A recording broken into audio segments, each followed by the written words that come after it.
Bom, rapaziada, vamos lá. Vamos falar aqui sobre o jogo. Bora falar sobre a situação do Remo no campeonato. É um empate frustrante. Empate que, na minha opinião, foi um castigo pro Remo. Mas o Remo caçou esse empate, né? Porque no segundo tempo ficou dando a bola toda hora pra Chapecoense. E quando a Chapecoense desistiu, se conformou com a derrota, aí o João Pedro, daqui a pouco a gente fala dele nas nossas análises, mas o João Pedro, ele pega a bola, não consegue usar o próprio corpo, o cara é centroavante, não consegue usar o corpo, perde a bola e gera todo o ataque da Chapecoense. Mas eu quero aqui mandar um recado pro Giovani Augusto. Giovani Augusto, no final da partida, deu uma entrevista, né? Provocando. Ele é bicolor, vocês sabem que ele é paraense e ele é bicolor, ele é mucurento, né? Vocês sabem disso, tá? Só pra deixar bem claro. Falando que se fosse a Mucura, eles teriam perdido o jogo, que a camisa da Mucura pesa. Giovani Augusto, pesa tanto que eles não saem da lanterna da competição. Impressionante. Outra coisa, Giovani, deixa eu falar uma coisa aqui pra você, rapidinho, tá? Por que você não falou isso aí quando você deu uma entrevista durante a semana? Porque você falou. Durante a semana você deu entrevista. Você foi todo pianinho, todo caladinho sobre o Remo. Não, Remo vive uma boa fase e tal. É um time que tem uma torcida muito apaixonada. Você falou, o seu discurso não foi esse aí, não. Não foi esse aí. Sabe por quê, Giovani Augusto? Porque você não tem saco roxo. Você não é sujeito homem. Você é um covarde. A verdade é essa. Você é um covarde. Por que você não falou na sexta-feira? Olha, vamos chegar lá e vamos empatar porque o Remo não tem camisa. Porque vocês iam ser amassados mais do que vocês foram. Vocês não quiseram dar motivos pro Remo. Estavam se tremendo, passaram a semana toda se tremendo de medo do Remo. Conseguiram arrancar o empate, parabéns. Foi na merda? Foi. Parabéns, arrancaram o empate, maravilhoso. Mas fique com o título de covarde, Giovani Augusto. Porque é o que você é, um covarde, um bunda mole. Fala lá na coletiva antes do jogo, olha, eu vou enfrentar lá o Remo. O Remo não tem camisa, o Remo não tem um time. Não falou isso porque tava se tremendo, se cagando de medo. O roupeiro da Chapecoense pode pegar e lavar a cuequinha do Giovani Augusto. Deve estar toda melada, toda cagada lá, que se cagou todo hoje. Não pegou nem na bola. O Natan botou ele no bolso. Fizeram um gol na merda. Menos, Giovani, menos. Acho que até pra um cara como você, acho que um pouco de humildade não faz mal não, tá? Bom, falando agora aqui sobre o jogo. Clube do Remo abre o placar. Caio Vinícius, aliás, um cavalo alado no meio de campo. O melhor jogador, na minha opinião, do Remo. Não só pelo gol, mas marcou muito, se dedicou. É um exímio capitão desse time hoje. É um cara que chama a responsabilidade, que não baixa a cabeça, que tá todo o tempo orientando ali. Caio Vinícius hoje fez uma partida absurda. O Remo faz 1-0, só que é aquilo, né? Um jogo tenso. E era natural que o Remo começasse a dar a bola pra Chapecoense. Era natural isso daí. Isso aí é um processo natural. O grande problema é que o Remo abdicou de contra-atacar. O Remo pegava as bolas e dava só chutão. Por quê? Porque nós temos o Natan Pescador, que é um a menos em campo. O Natan Pescador, Guto Ferreira, ele não serve pra ser meia titular do Remo. Você tem um Pavani aí, cara. O Pavani consegue fazer um trabalho de articulação muito melhor do que esse cara. Muito melhor do que esse cara. Ele se esconde atrás da marcação. Ele se esconde. A bola tá bem que assim, o marcador tá aqui, ele vai pra trás do marcador. Não existe Natan Pescador titular nesse time do Remo. O Remo não tem criação. Aí vão vir aqueles. Pode ter certeza. Observe os comentários aqui. Observe os comentários aqui. Ele deu um passe pro gol. Tu não entende nada de futebol. Foi. Um chute velho mascado, como ele sempre finaliza, né? Chute velho mascado, que a bola bate no zagueiro e sobe pro Caio Vinícius, que ainda tem o trabalho de ter que matar a bola, girar e fazer o gol. Esse é o passe? Vocês querem mesmo testar a minha inteligência futebolística e dizer que o Natan teve a intenção de tocar aquela bola ali? Pelo amor de Deus, né, cara? Ele não fez nada, ele se escondeu. Antes dele finalizar aquela bola, o Natan era um a menos em campo. Ele não marca, ele não ajuda, ele não contribui. Aí ele tira o Pedro Castro, que eu fiquei até feliz, né? Eu falei, pô, tirou o Pedro Castro, Natan aí, o Natan jogou, tá meio fora de ritmo hoje. Mas o Natan fora de ritmo, cambaleando, com uma perna. Ele joga muito mais que o Pedro Castro, isso é certo, isso é fato.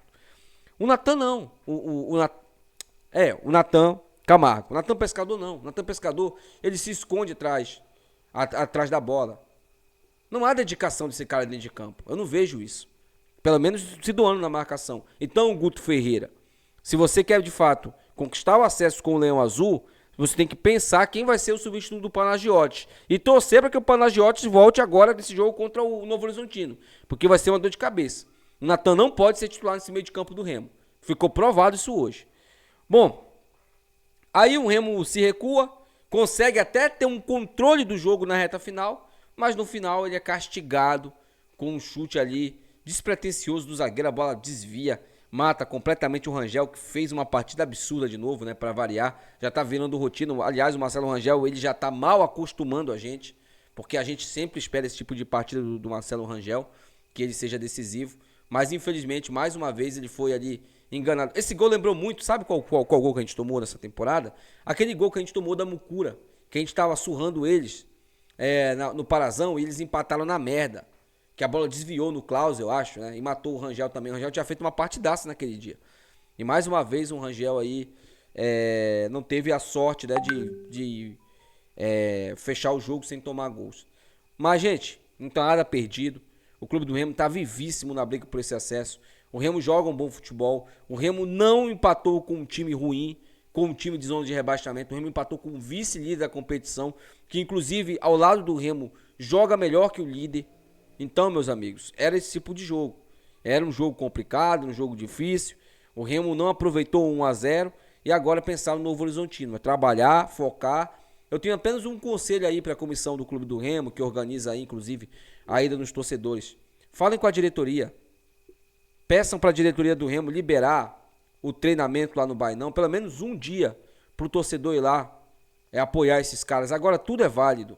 Tudo é válido. Toda energia positiva é válida. A gente não pode ter pensamento negativo. Faltam 3 rodadas para acabar o campeonato. Nós estamos no G4. Se o campeonato acabasse hoje, nós estaríamos na Série A. Mas está certo. O Remo estava numa situação... Está numa situação um pouco mais complicada no campeonato, porque empatou hoje em casa. Mas lembrando, tá, gente? A gente não tinha nem sonho de acesso antes do Guto Ferreira chegar. O cara, em 7 jogos, tem 6 vitórias e 1 empate. E poderia ter vencido a 7ª hoje. Então a campanha do Remo era absurda e aconteceria um tropeço. Iria acontecer. Eu acho que assim, a gente não perdeu para um adversário direto, isso é importante. Eu falava muito sobre isso, né? Vocês lembram que eu falava muito sobre isso? Olha, a gente não pode perder para Chapecoense porque eles são um adversário direto. Então a gente não perdeu para esse adversário e agora é focar no Novo Horizontino, também não perder para o Novo Horizontino, tá?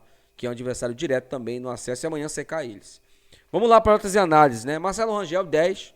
Não teve culpa nenhuma no gol. Se não fosse ele, a gente teria perdido o jogo hoje, porque a Chapecoense teve chances para fazer gols no jogo. Tá? Marcelo Rangel, 10. Marcelinho, né? Saiu, entrou o horroroso do Pedro Costa, né? Marcelinho, nota 8, acho que fez uma boa partida. Klaus e Kaique não fizeram uma partida ruim, eu acho que o Klaus foi melhor, fez uma nota 9. O Kaique, ele ainda tem muitos problemas na bola aérea, mas é um zagueiro rápido, um zagueiro que tem um pensamento rápido ali, que tem uma movimentação rápida, então uma nota 8,5 pro Kaique. E o Jorge, cara, se não fosse o Jorge ali, a gente talvez poderia ter tomado aquele gol também um impedimento, né? Então o Jorge, uma nota 8,5 também pro Jorge. Meio de campo, Caio Vinícius, 10, o melhor do Remo em campo, não tenha dúvidas disso. O Natan Camargo, uma nota 7 pro Natan Camargo, porque eu acho que ele estava meio fora de ritmo hoje, errou alguns lances, mas ele é muito melhor que o Pedro Castro, né? Não tem nem noção, não tem nem comparação os dois. E o Natan Pescador, 0, né, gente? 0, vou dar um 0 só de protesto para ele, porque sem condições. O Nico hoje se doou mais na marcação do que na parte ofensiva, até porque a Chapecoense subia muito por aquele lado esquerdo ali, né? Com o Clar, eu acho, né? Walter Clar, eu acho. E o Marcinho até caiu por ali também, deles. Então, pro Nico aí, uma nota 8. Pro Hernandes, hoje o Hernandes não fez uma grande partida, mas vai ficar com uma nota 8 também. E o Pedro Rocha, hoje é aquele dia do Pedro Rocha que ele estava agoniado para fazer gol. Hoje foi perceptível que o Pedro Rocha estava agoniado para fazer o dele. Pedro Rocha, essa reta final agora, se você for artilheiro, vai ser consequência do seu trabalho. Mas se você não for artilheiro, irmão, e a gente subir, pra mim tá ótimo. Pra mim tá ótimo.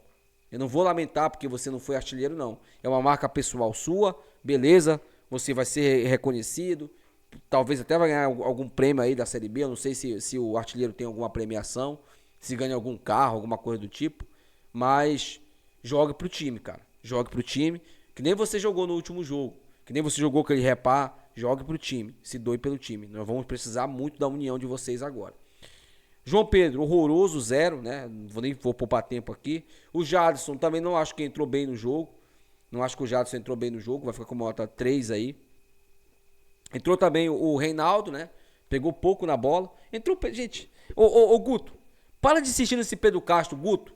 Guto, eu só vou te fazer um pedido só, cara. Só um pedido.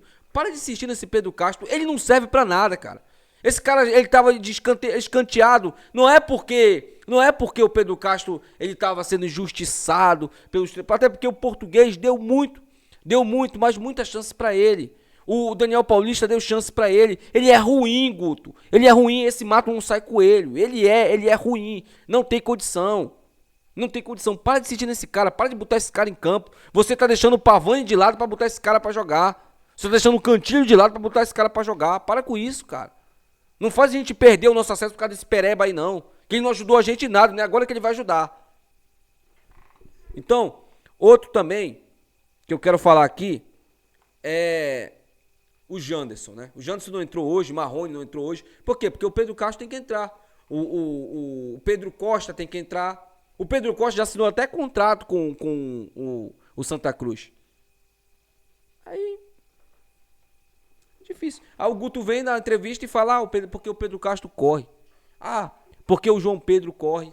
Eles têm obrigação de correr, Guto. Só que o futebol é qualidade. Se tem uns caras melhores que eles, você tem que botar. Por que você não põe mais o Marrone em campo? O que o Marrone tem? Qual é o problema do Marrone? O Marrone não é pior que esse João Pedro aí, pô. Não é pior que esse João Pedro. Eu sei que o time tá fechado, eu sei que esse não é o momento pra, eu até concordo com o torcedor que vai vir aqui, pô, Wendy, não é o momento pra reclamar e tal. Eu entendo, meu amigo. Eu entendo, até falei no início do vídeo aqui. Não se desanime, eu não tô desanimado. A gente vai até o fim. Chegamos aqui até agora e vamos até o fim. Não vamos largar a mão, não. Não vamos largar o escudo, não. Vamos apoiar esses caras até o fim. Eu acredito nesses caras. Eu acredito no trabalho do Guto. Mas o Guto precisa entender que tem jogador ali que já deu, pô. No mato não sai com ele, vai só atrapalhar ele. E eu não quero é isso, que o cara atrapalhe. Ele deixa ele lá, encostado mesmo. Vai acabar o contrato dele, final ali da Série B, ele vai embora. Não vai ficar pro ano que vem. Não vai ficar pro ano que vem, tá? Deixa aí nos comentários, gente. Quero saber a opinião de vocês. Até o próximo vídeo. Valeu.